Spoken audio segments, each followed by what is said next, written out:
Hello friends, காலையில் எந்திரிக்கும் போது டிசைட் பண்ணிட்டேன் இன்னைக்கு நமக்கு பிடிச்ச மாதிரி தான் எல்லா மெனுவும் சூஸ் பண்ணுறோம் அப்படின்னு சொல்லிட்டு. புது மெனு எல்லாம் கிடையாது. ஆனால் பையன் இப்போ வந்து ரொம்ப தோசைன்னு எப்போ பார்த்தாலும் தோசையே கேட்குறான். அந்த இட்லிங்கிறது எனக்கே மறந்துடும் போல் இருக்கு, அந்த மாதிரி ஆயிடுச்சு.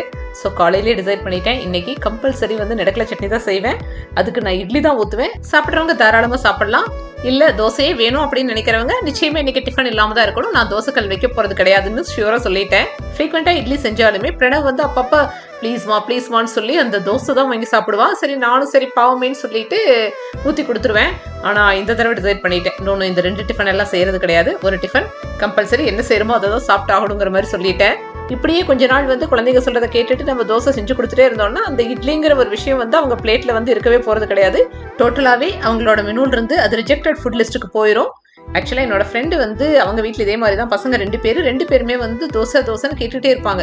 ஸோ இந்த இட்லி எல்லாம் அவாய்ட் பண்ணிட்டு சரி தோசையை ஊற்றி கொடுத்துட்டு இருந்தாங்க. இப்போ ரீசெண்ட் டைம்ஸ்ல ஒரு 2 வருஷத்துக்கு அப்புறம் என்னைக்காவது ஒரு நாள் இட்லி ஊற்றினா கூட அந்த இட்லி தொட்டு கூட பார்க்கறது கிடையாது.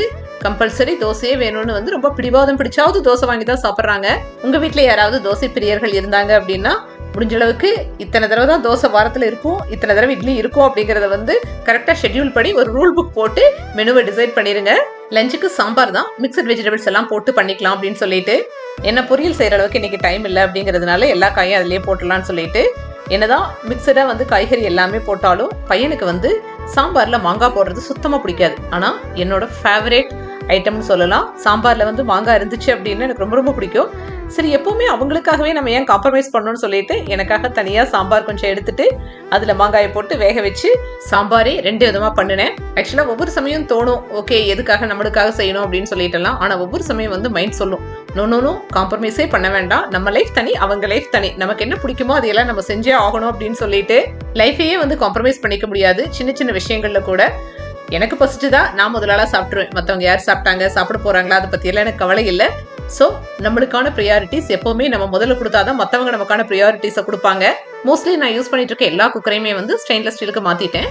இந்த ஒரு குக்கர் ரொம்ப ரொம்ப கம்ஃபர்டபுளா இருக்கு கொஞ்சமா சமைக்கும் போதெல்லாம். அதனாலேயே போடாம இன்னும் யூஸ் பண்ணிட்டு இருக்கேன்.